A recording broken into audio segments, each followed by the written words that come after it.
Olá, olha só, estou aqui com Maria del Carmen Lopes Prata, uma argentina que já é baiana, tem mais tempo de Bahia do que de Argentina, conhecida como Carmesita para os amigos. É um encanto de mulher, com uma história linda, com uma integridade, uma curiosidade, uma paixão pela Bahia, que ela vai dizer. Eu vou perguntar a ela o que é que levou ela, como foi esse processo, essa história de ir ficando em Salvador. Nós vamos trazer aqui também uma beleza de trabalho de Carmesita, que é um passeio pela história do pensamento filosófico do Ocidente, que ela, como professora, como didata, como uma formação em psicanálise, lidando com juventude, com universitários, se dedicou a escrever uma obra tão necessária para a gente hoje.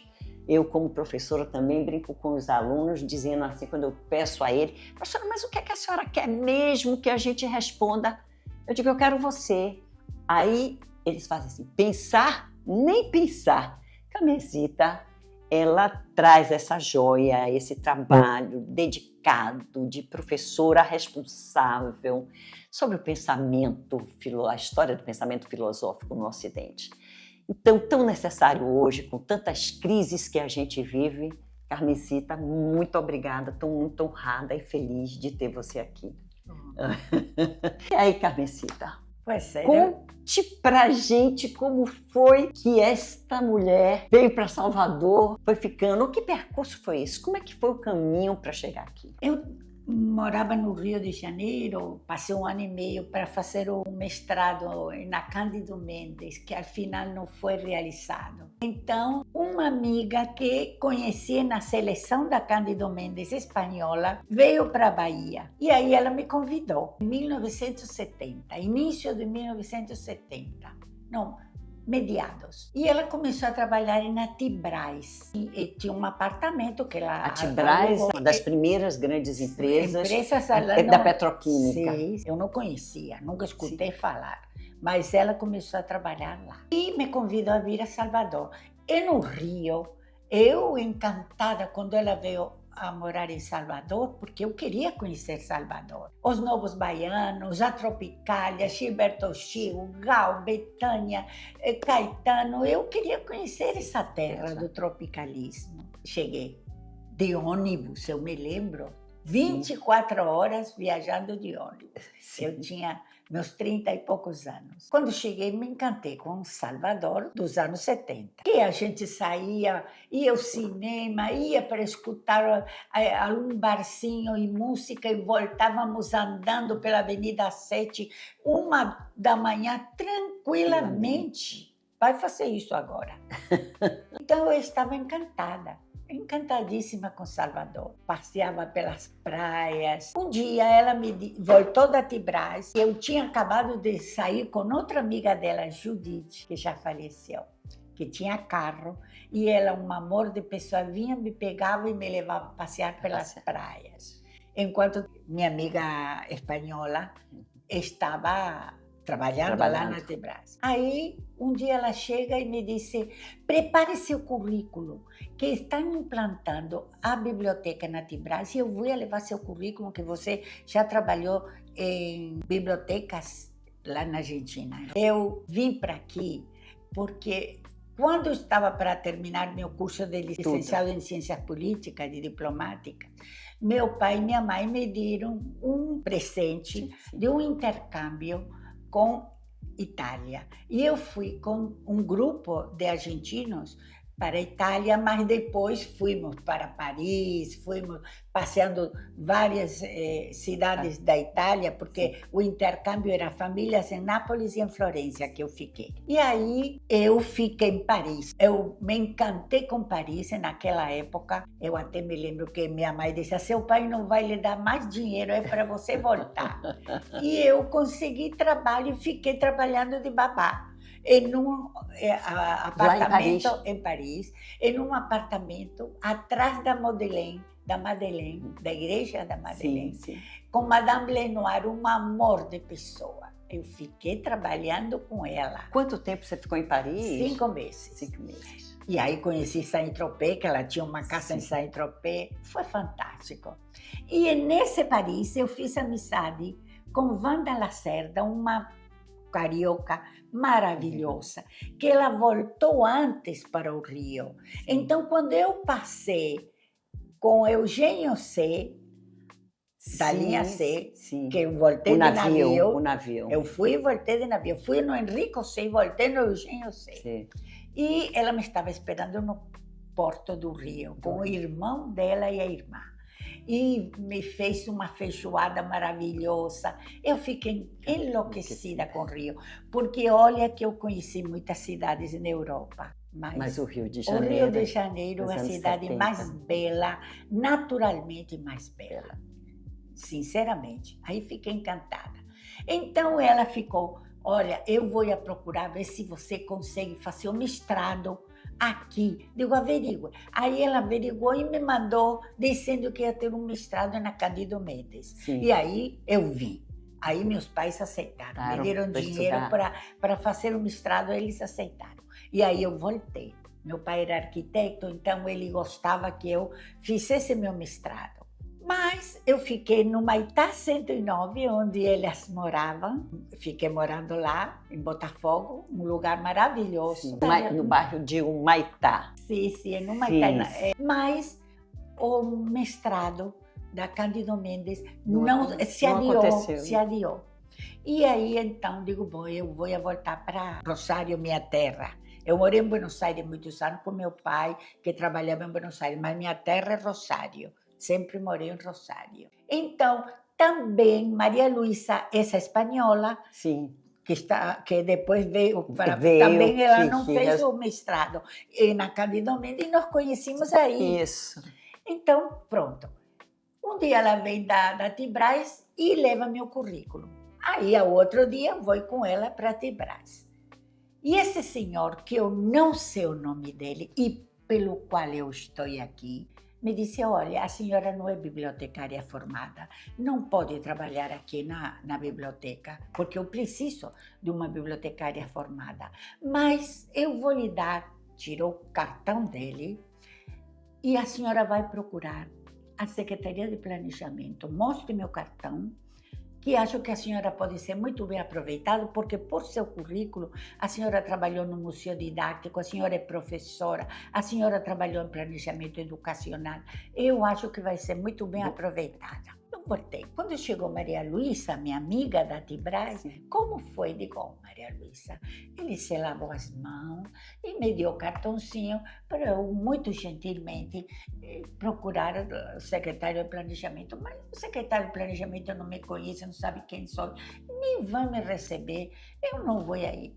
Aí ela disse, mas vem aqui, ou não, você já tem. Quando você vai levar a carta para sua mãe lá embaixo no correio, porque era no edifício Big, na CPE, que estava a Secretaria de Planejamento. Que é na Cidade Baixa, em Salvador. Sim. Esse senhor lá na Tibraz me tinha dito isso. Resultado, um dia eu fui a levar a carta para o correio e aí vi o edifício e entrei. Fui até o 9º andar, me receberam e a secretária entrou com esse cartãozinho desse senhor, voltou, me disse, sim, o secretário espera a senhora, porque ela me perguntou quem é. Digo, olha, eu sou uma professora argentina, mas ele não me conhece. E aí eu entreguei o cartão. Ela voltou e me disse, sim, ele espera a senhora tal dia, tal hora. Era 2 dias depois. Sim. E aí eu fui. Quando eu fui, ele me recebeu. Quando eu falei que eu era argentina, ele se levantou, foi correndo, me mostrou os discos de Gardel, os discos de Astor Piazzolla. Ele acabava de vir de lua de mel com Eliana Kers, que foi minha grande amiga depois. Ele era Mário Kers, que estava como secretário de planejamento. E me contrataram por causa dele, porque eu era argentina e ele era louco por Buenos Aires. E por Argentina, pelos tangos, pela música argentina, como é até hoje. Ponto. Eu fiquei. Ele foi secretário Secretário de Planejamento. depois ele foi prefeito de Salvador foi. e hoje é um comunicador extraordinário, tem um programa de entrevistas. Eu tenho o livro que ele lançou há uns 20 dias atrás, que ele conta a história dele. Dele, né? Então eu fiquei na Secretaria de Planejamento, comecei a trabalhar. E nesse trabalho, isso deve ter sido em setembro de 1971. Então eu trabalhei durante todo esse ano e meio no Rio como professora particular de vários alunos de cônsules e diplomatas. E você argentinos. ficou na Secretaria de Planejamento quanto tempo? Ah, sim, eu fiquei 25 anos. Foi quando eu saí para ir para a Unifar a dar aulas. Sim, mas esse ficar, você tinha um trabalho, tinha a Tropicália, tinha a música, a praia, Foi. a Salvador dos anos 70, Foi. Carnaval Baiano. Bom, o Carnaval Baiano foi isso que eu estava comentando. Eu fui, então, comecei mais ou menos em setembro, outubro, na Secretaria de Planejamento. Quando chegou fevereiro, chegou o Carnaval.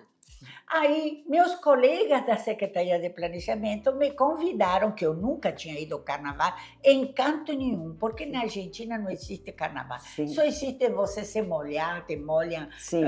Nunca fui grande admiradora de Carnaval.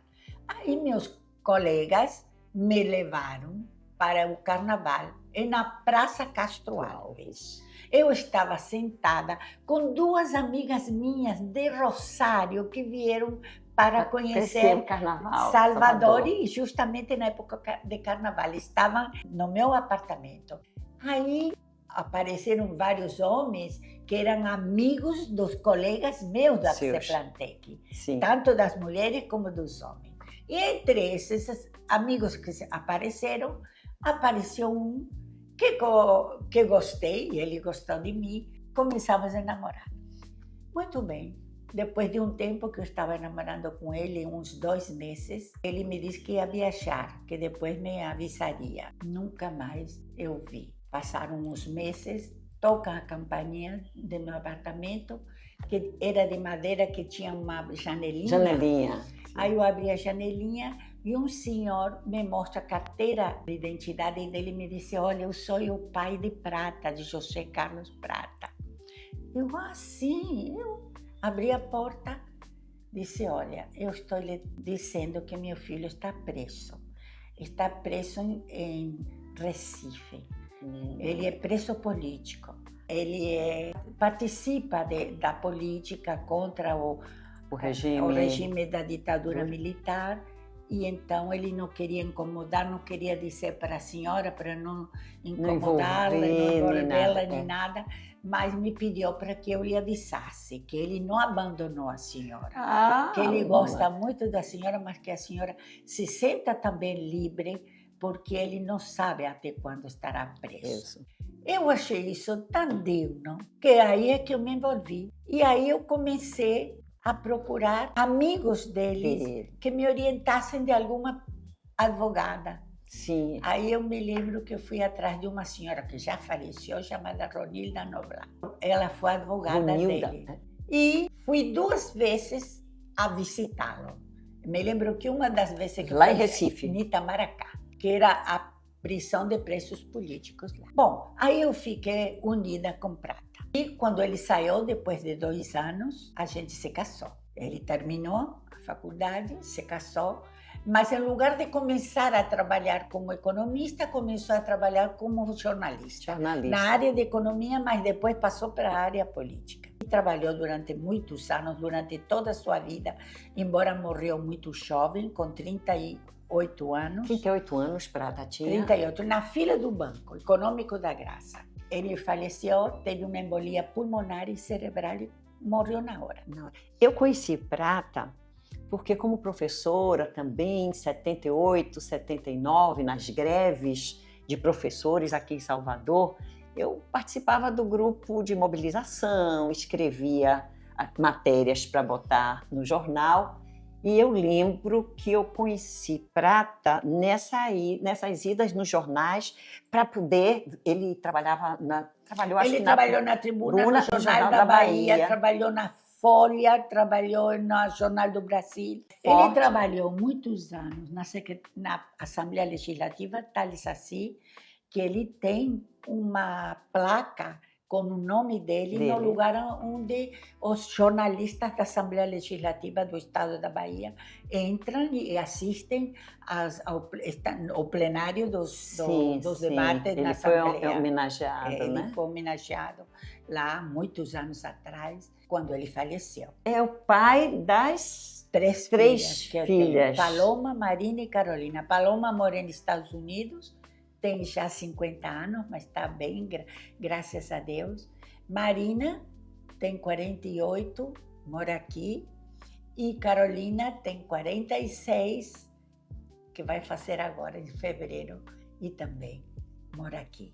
Tenho 2 netos, um de Marina e outro de Carolina. Paloma não tem filhos, porque nos Estados Unidos é muito difícil você ter filhos e trabalhar muito, que ela é diretora de uma organização, uma instituição que trabalha com crianças e mulheres em situação de vulneráveis. Porque conhece o inglês perfeitamente, castelhano e português. Então ela tem muitos latino-americanos que estão nessa situação. E ela é uma das diretoras dessa instituição, que recebe financiamento do Banco Mundial, do governo federal e do governo da Flórida.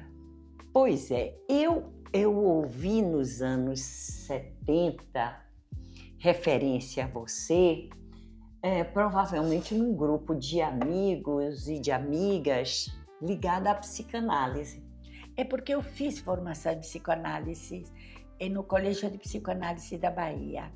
Minha grande analista foi Urânia Torinho. Urânia, grande psicanalista. Eu tenho muito carinho até hoje por ela. Eu faz tempo que não vejo, mas depois eu fiquei amiga, frequentando, ela me convidava para o aniversário dela, ia para a casa que ela tem no Encontro das Águas. É uma mulher casada que... com o historiador. Com Fernando Pérez, um amor de pessoa também. Isso, foi meu professor. Uma pessoa maravilhosa, um casal maravilhoso. E 2 filhos, uma filha e um filho também maravilhoso. Isso, o filho é professor de filosofia da Universidade Federal. A filha mora em São Paulo. São Paulo. Um amor de pessoa. Estudou comigo muito no Colégio de Psicoanálise, porque Urânia, depois que fizemos essa amizade, ela deixou de ser minha analista. Sim. Eu fui a terminar, entre aspas, porque não se termina, mas enfim, minha análise com Ivete Villalba. Ivete já faleceu. Era também uma grande analista. Agora você está falando, acho que imediatamente na década de início dos anos 80, com o regime militar lá na Argentina, houve uma diáspora de psicanalistas. Sim, sim, sim. Então, meu primeiro analista foi o argentino, Emílio Rodrigues. Meu grande amigo. Que é encantado, né? Um encantado. Então, uma figura que foi muito importante na formação da psicanálise aqui na Bahia. Né? Ele, Varón, teve um Córdoba. outro, Córdoba, vieram aqui. Salvador foi uma cidade onde muitos psicanalistas... Foi. Emílio, eu quando, enfim, Prata faleceu e eu fiquei sozinha com minhas filhas, embora eu tinha me separado dele 1 ano e meio antes, ele tinha outra companheira, Graça, e um filhinho de alguns meses quando ele faleceu. Sim. E desgraciadamente o filho dele veio a falecer com 30 anos em um acidente de carro, o irmão de minhas filhas, que elas sofreram muito. Então, quando eu fiquei sozinha com as meninas, eu escutava de noite, mãe, eu tinha uma manifestação assim complicada, eu escutava as vozes, mãe, sempre não, tinha noites que não. Aí uma grande amiga minha que conhecia muito Emílio Rodrigues me disse: Carmen, eu falei com Emílio de você. E Emílio me disse que procure ele. E ela me deu o telefone. Sim. Eu telefonei, ele disse, venha ao meu consultório. Eu fui. Aí, quando eu cheguei, me lembro que eu falei, tudo bem, Emílio? Eu disse, tudo bem, nada. Como te vai? Habla em castelhano. Ele disse, vamos falar em castelhano. Aí eu disse, como estão as coisas? E eu contei, tinha morto minha mãe, tinha morto Prata, eu tinha me separado de Prata 1 ano e meio antes. Um momento então, muito estava difícil. Dizendo muitas mortes, Carmen. Eu continuei falando, ele me disse, está certo, volte tal dia, tal hora. Tá, voltei. A outra vez, volte tal dia, 3 vezes. Eu fui, 3 sessões, que não me cobrou um tostão.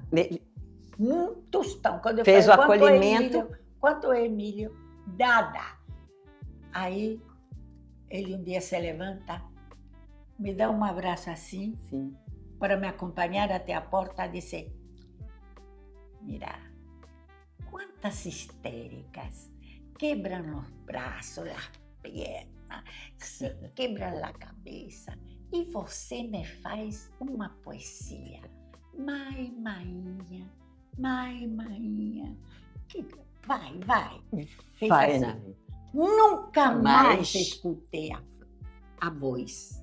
Eu estou arrepiada. Ele me curou nesse ato analítico, que só um analista como ele sabe, é na hora que era para... Porque eu fui 3 vezes. Ele não me fez isso na primeira vez. Ele me mandou 3 sessões. E nessa terceira, eu estava conversando, falando ainda mais de minhas coisas. Ele se levanta e me diz, bom, vamos. Como dizendo, esta hora para que ela acabe com essa história. Vai. Se levantou. A pontuação dele Nunca me esquecerei de Emílio Rodrigues. Eu Jamais. fiz 8 meses de análise com ele e foi uma experiência desse tipo de corte formidável. Eu tenho muito carinho. É formidável. Foi uma decisão muito forte e que marcou meu futuro. Eu, num casamento de 20 anos, 4 filhos, uma situação material muito boa. E Emílio, eu querendo voar, eu querendo estudar, eu queria fazer o doutorado. Aí ele me fez uma pontuação assim, desse tipo, que eu disse, mas então eu vou. Mas se chegar lá, ele disse, vá. Se chegar lá e você não gostar de alguma coisa, ligue e veja o que você faz. Então, ele tinha um manejo extraordinário com o sofrimento, com as dores, com as perdas, com os medos, com as fobias. Então, Emílio, eu tive também a graça e a felicidade de ter encontrado... Eu tive, inclusive, também a felicidade de conhecer Urânia. Foi minha analista de mais de 2 anos e ela já tinha feito análises antes também, mas ela me pediu para eu ir para o colégio, eu estudei no colégio, apresentei trabalhos em seminários internacionais até. Tem um livro de seminário internacional do Colégio de Psicanálise que eu tenho um trabalho. Então, ela também foi uma mulher que marcou minha vida e a psicoanálise foi muito importante para mim. Agora, eu comecei a clínica no CETAD, no Centro de Estudos e Tratamento de Abusos de Drogas, quando o Dr. Neri era o presidente, o diretor do CETAD. E essa experiência para mim foi muito dolorosa, porque trabalhar com drogadictos não me fez bem. Então, justo tive o convite para eu começar a dar aula manhã, tarde e noite, e então eu deixei a clínica dela. O Dr. Neri me entrevistou num episódio anterior. Ele é uma figura maravilhosa. Sim. Pois é, você aí foi ficando, casou, filhos, trabalhos, formação, ambiente de Salvador, você foi construindo a baianidade, vamos dizer assim. É uma querida, é uma referência para as nossas gerações, para muitos dos alunos. No meu aniversário, você estava aqui, a minha filha caçula entrou, fez professora, né? Professora. Então, você é essa querida, é uma figura querida. E você, dentro desse percurso de estudiosa, porque você é uma estudiosa, é uma educadora, você é uma humanista, você é amiga, as pessoas te amam, é uma pessoa fácil de se gostar. Então você é uma encantada também. Você encantou Salvador, se encantou com Salvador, nós nos encantamos com você, Salvador ficou encantada com você.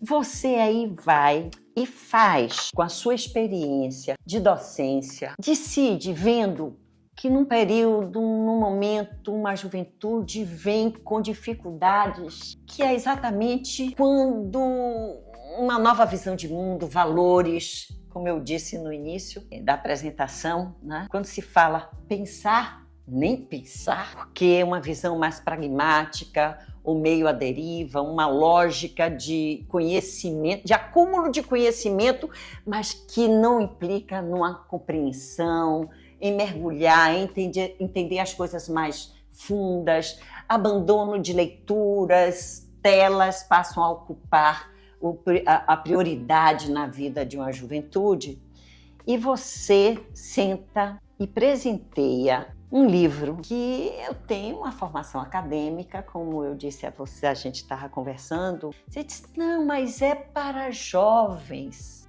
E é para todo mundo, especialmente num momento contemporâneo onde a gente tem lido menos, tem pensado menos. A reflexão é uma urgência da humanidade. Nós precisamos reaprender a refletir, a ver as inspirações, a ver como é que essa história e essa humanidade nossa, esses nossos valores, as instituições, as nossas crenças, elas estão pensadas antes de Cristo. Você faz um livro que você visita e traz as teses dos pré-socráticos. Livro é esse livro maravilhoso. Vai dos pré-socráticos. Você faz uma contribuição, vai século XX, século XIX, Escola de Frankfurt, e aí você faz um passeio com o pensamento filosófico da América Latina. Ontem eu estava lendo, muitos, ou a grande maioria, eu não conhecia. Claro, não se conhece. Não se conhece. Então, esse trabalho é um trabalho de memória tão importante nos dias atuais. E a gente estava conversando sobre o filme O Agente Secreto, que quando o Wagner Moura recebeu, o nosso baiano recebeu o prêmio de melhor ator, ele diz que é um filme que trata da memória, aliás, da falta de memória. E de alguma forma você traz uma memória de quem somos nós, ou de quanto nós nos perdemos, de quanto nós nos perdemos, ou de quanto nós ignoramos as inspirações, o aprofundamento. Filosofia dá conta muito da nossa alma, dos nossos valores, das instituições. E aí você traz esses grandes autores também. Mas eu não sei se eu começo, porque eu não quero ter a última palavra, mas eu fiquei aqui, se eu fosse escolher algum desses pensadores para apresentar, e aí peguei o Joel Birman. Você traz como um pensador, um filósofo, um cientista político, um psicanalista, um médico. Sim, né? psiquiatra. Então, psiquiatra, e tão atual, e você traduz o pensamento, vamos dizer, a centralidade, as teses de Birman, a partir do livro O Sujeito na Contemporaneidade. Você me autoriza eu ler? Oxe, hein? Claro, faz o Deixa eu dizer. Joel Birman, que nasceu em 1943, em Vitória do Espírito Santo, de uma família judaica romena. Graduado em Medicina na Universidade Federal do Rio de Janeiro, mestre em Filosofia pela Pontifícia Universidade Católica, PUC do Rio de Janeiro, em 1976, e em Saúde Coletiva em 1979, doutor em Filosofia pela USP. Realizou seu pós-doutorado na Universidade de Paris 7, no Laboratório de Psicopatologia Fundamental e Psicanálise. É membro do Espaço Analítico e do Espaço Brasileiro de Estudos Psicanalíticos. Leciona na UFRJ e é pesquisador do doutorado e do mestrado em teoria psicanalítica. Escreve livros e artigos, publicações no Brasil e no exterior, sobre temas ligados à história, filosofia, antropologia, psicanálise e sociologia. O livro O Sujeito na Contemporaneidade, publicado em 2012, afirma, num dos seus capítulos, O Corpo em Excesso, que o corpo se transformou no bem supremo e, portanto, a saúde passou a ser nosso supremo ideal. O estresse está no centro do mal-estar atual. O risco, nos diz o autor, está sempre presente no imaginário contemporâneo. E, nesse sentido, o envelhecimento se transforma em doença. O ideal é a juventude, a beleza, daí as plásticas, as reposições hormonais, os spas, o culto aos exercícios, o naturalismo, as caminhadas, todos visando a longevidade. Suas ideias estão dentro da compreensão de Lopevestig sobre o indivíduo hipomoderno. Segundo Birman, não se pode separar essas práticas do processo de medicalização no Ocidente, que vem desde o século XIX, da Alemanha, França e Inglaterra, que passaram a promover a saúde no espaço deixado pelo sagrado. Você é uma leitora, você inspira, leitura fácil, sabe trazer coisas que são muito sofisticadas de uma maneira muito simples. Então, a sofisticação do seu livro é a simplicidade com que você presenteia o leitor a informação, a análise, a compreensão. Nesse sentido, lembrando Foucault, que fala de um biopoder, um corpo disciplinar que na contemporaneidade parece perseguir de forma imaginária a imortalidade. O mal-estar está centrado no homem da contemporaneidade, na angústia marcada no corpo. Nas sociedades antigas, a dor era transformada em sacrifício, como oferta aos deuses, e aplacada tinha endereço. Na contemporaneidade, com a morte de Deus, temos incertezas e ficamos diante das escolhas sem saber o certo e o errado. Não temos lei e, portanto, estamos à deriva, sem referências. Ainda segundo Birman, a possibilidade de caos e da angústia nos acompanha e o desamparo nos é peculiar. O autor também se refere ao caos como algo que não conseguimos determinar. Experiências de vertigem, de catástrofe, o temor de que a vida será tirada pela morte. Enfim, ele cada vez mais realiza um estudo interdisciplinar sobre as questões socioeconômicas, históricas e culturais, para a reflexão sobre o sujeito do ponto de vista filosófico e psicanalítico. Interessante a realização que faz esse autor entre o conceito de identidade, dado por Descartes, penso, logo existo, e do sujeito contemporâneo, onde o penso é substituído pelo ser visto, a necessidade de existir para ser visto pelo Facebook e pelo Instagram. Ela continua e sempre ela apresenta em cada autor frases, pensamento e as referências bibliográficas. Eu abri isso de modo que vocês possam testemunhar a beleza do trabalho, a necessidade, a urgência de termos leituras. Isso ela faz dos pré-socráticos e traz grandes autores da América Latina. Bem, eu quero agora que você traga algumas escolhas que você fez para apresentar aos nossos companheiros que seguem o nosso canal. Eu, como você diz, começo com os pré-socráticos. Tales de Mileto foi um homem que é chamado pai da filosofia. Ele está no período de 625 a.C. e morre em 544 a.C. É um homem que ele estuda a água. Para ele, a água é a vida. Para ele, a água é a existência humana. é dada pela água. Não se conhece a vida dele. Muito poucos dados se tem sobre ele.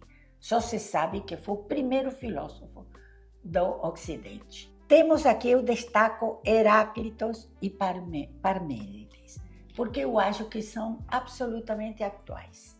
E Heráclito, que é o precursor da dialética, o pai da dialética, que vai dar elementos depois a Karl Marx para elaborar e a Hegel para elaborar a sua dialética, ele diz: tudo flui, tudo é movimento. Buscava compreender a multiplicidade do real. Para ele, o ser é multiplicidade, por estar constituído de opostos. Nenhum de nós somos, para Heráclito, nem bonzinhos nem maus. Somos as duas coisas, só que elas se manifestarão em momentos diferentes e em circunstâncias diferentes, mas sempre estão atuando em nós e brigando entre nós, o mal e o bom.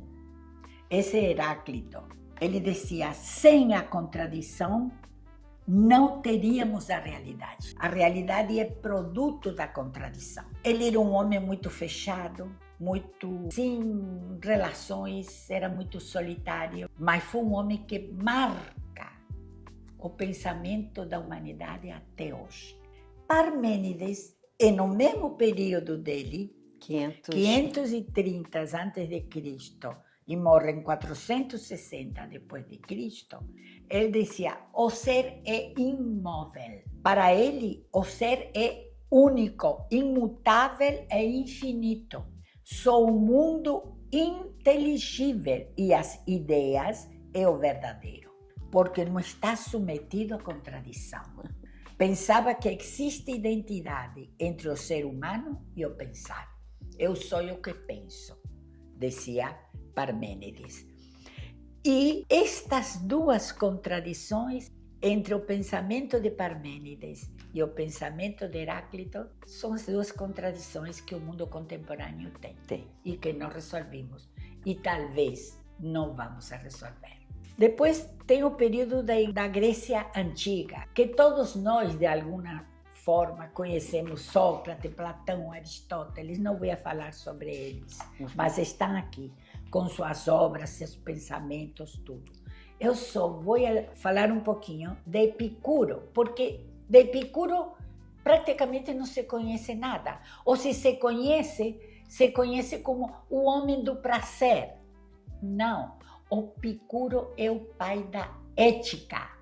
Uma ética que hoje está em questão e que nós sabemos quanto é necessária no mundo contemporâneo. Aliás, na vida, em qualquer momento, mas atualmente vivemos em um ambiente antiético tão grande que realmente lembrar que Epicuro, nos anos 341 até 270 antes de Cristo, ele já falava de ética. Ele dizia: o verdadeiro prazer não é positivo, mas negativo, consistindo na ausência de sofrimento, na quietude, na apatia, na insensibilidade, no sono, na morte. Ele não via a morte como algo terrível. Epicuro venera os deuses não para receber auxílio, mas porque eles encarnam o ideal estoico grego da vida. Ideal que tem uma expressão concreta e que devemos imitar como humanos, atingindo a serenidade interior que os deuses nos mostram. Para isso, nos afirma: a racionalidade deve levar o homem para a conquista do bem e da liberdade. É um homem que ele fala dessa serenidade, desse encontro tranquilo, da tranquilidade, em um lugar que ele fundou, que era a escola dele, que se chama o Jardim. E nesse jardim, ele permitia o que seria hoje a terapia de grupo. Ele começou com isso. Epicuro foi o pai da terapia de grupo. E eles reuniam as pessoas para dialogarem entre si e falarem de sua dor, mas sem raiva, sem grande sofrimento, senão com serenidade. Por isso que ele fala que essa é uma forma de ética. A ética está por dentro das relações de amor entre as pessoas, de carinho, de afeto. Tem a outra parte, depois da Grécia, começa no meu livro a Idade Média, que a Idade Média teve início na Europa com as invasões germânicas, né, com os bárbaros, e termina, segundo alguns autores, com a queda de Constantinopla. Outros autores dizem com o descobrimento de América. Mas a Idade Média vai por todo esse período. Olha, século V, 476, que são as invasões bárbaras, que vai até 1459, 54 ou 1959, que me equivoquei, 1492, com o descobrimento de América para alguns autores. Com a chegada do... Então, a Idade Média foi caracterizada pela economia camponesa. Então, foram sempre a escravidão e os feudos, os senhores de terra. Eu destaquei o império da religiosidade, o império do poder da igreja nesse período, claro. E destaquei dois autores, Santo Agostinho, que é um homem maravilhoso, e São Tomé de Aquino, que são os dois grandes pensadores que eu destaquei neste livro, o que não quer dizer que não tenha outros. Tem outros. Como mas... grandes pensadores da Idade Média. Depois da Idade Média vem o Renascimento, aonde começa, digamos, as questões econômicas na Europa. Começa Milão, Gênova, Florença e Venécia como centro de negócio, de economia no mundo, e aí é considerado, digamos, um dos mais importantes momentos da história do Ocidente, o Renascimento. E nesse Renascimento, eu destaquei aqui, embora tenhamos Maquiavel, mas destaquei Galileu Galilei. Sim. Por quê? Todos vocês sabem, Galileu Galilei foi um homem cientista de descobrimentos, de uma inteligência que não existe até hoje um homem mais inteligente que fez mais coisa que Galileu Galilei. Galileu Galilei é um superdotado, um super-homem. Ele nasce em Pisa e morre em Florença. Ele não saiu muito da Toscana, ficou sempre por aí e é um homem que grande parte do que a gente tem e vê até hoje foi ele que tem criou. o invento dele. Inventou ele. Ele é que vai dizer, o Sol é o centro do mundo, não é a Terra o centro do mundo. Temos Thomas Hobbes, mas eu quero destacar René Descartes. Porque René Descartes, em 1500, vai dizer, não é a religião, não é Deus que vai determinar as coisas. René Descartes vai dizer, é o pensamento. Penso, logo existo. Não existo porque Deus determinou. A supremacia da razão, A supremacia da consciência. da razão, da consciência. Exatamente. Ele nasce em La Haia e ele, por um período longo, vai viver na Holanda e nesse período vai escrever vários esboços que nunca foram publicados sobre o Tratado do Mundo, que ele não chega a publicar, ensaios filosóficos e o discurso sobre o método, que é o trabalho dele mais conhecido. René Descartes foi um grande intelectual, matemático, brilhante criador das coordenadas cartesianas, biólogo, astrônomo e filósofo da dúvida. Não acreditava em nada sem antes investigar o porquê das coisas. Acreditava nisso, não podia viver sempre desacreditando.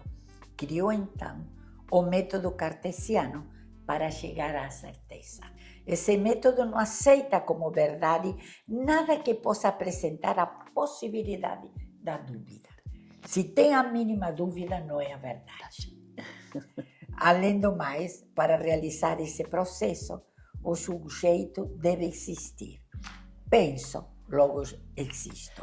Já que não pensar é impossível duvidar da sua existência, segundo o autor. A força dessa tese, ainda nos dias de hoje, que orienta as instituições, o direito, a supremacia dessa racionalidade, uma visão instrumental de vida, essas equações, não ser certo ou errado, ou a força do pensamento como verdade objetiva, né? Então, tá aí, tá posto. Hoje, as dificuldades das transformações, mesmo na ciência, né, se dá, os paradigmas têm que ser congelados.